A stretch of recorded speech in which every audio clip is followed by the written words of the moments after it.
वरसा कारी रात जंहिंमें राह गुम थी नका हुननि जी तात हीअ पुण वञे विसरी। नवनि लफ़्ज़नि जी माना। वर माना बहितर। ही लफ़्ज़ लतीफ़ साईं ॿिए बैत में पिणु कमु आंदो आहे। वर से वतन ॼायूं सहरा सतुर जन या वर सा सुञी वेड़ जिते सजण हिकिड़ो।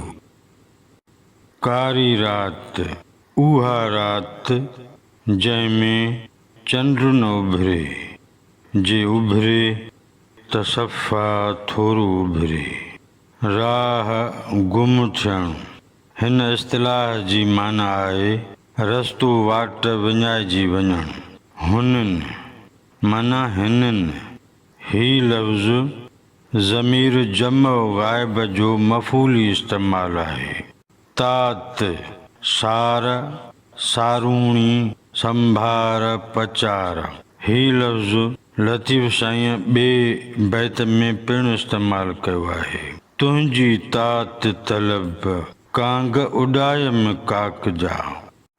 बैत जे सिटुनि मिसरनि जी सादी सम्झाणी। वरसा कारी रात जंहिंमें राह गुम थिए उहा अंधारी राति सुठी आहे जंहिंमें वाट विञाइजी वञे थी। नका हुननि जी तात हीअ पुण वञे विसरी। न हुननि जी संभार थिए ऐं दॻ बि ध्यान तां लही वञे। बैत जो मजमूई मतिलबु ऐं मफ़हूम। कॾहिं कॾहिं इंसान जी कैफ़ियत अहिड़ी बि थी वेंदी आहे जो हू हीअं बि चवंदो आहे जीअं लतीफ़ साईं चवे थो।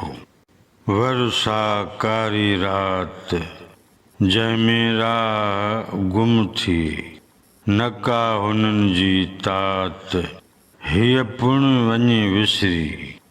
उहा कारी अंधारी राति भली आहे जंहिंमें माण्हू भुलिजी वञे। अहिड़ो माहौल ठही पवे त जन जे ख़ातिर राह वठी राही था थियूं। उन्हनि जी न सार रहे न संभार रहे, पचर रहे न पुकार रहे ऐं वाट बि विसरी वञे। इन्हीअ मफ़हूम खे कुझु हिन तरह सोचे ॾिसिजे। ज़हन जी तख़्तीअ ते जॾहिं उन्हनि जो तसवुर न हो तॾहिं उन्हनि जी का तात बि न हुई। उन्हनि जी तात ॾींहं राति तॾहिं शुरू थी जॾहिं हू मुंहिंजे शऊर में शामिल थी विया। पोइ हीअं थियो त मूंखे कशाला करणा पिया। उन्हनि जी तांग सबबि तन थे तांगियो त उन्हनि जे विसाल ख़ातिर मुख़्तलिफ़ वाटूं थे वड़ियमि। पोइ कशाला करे करे थकी पियुमि।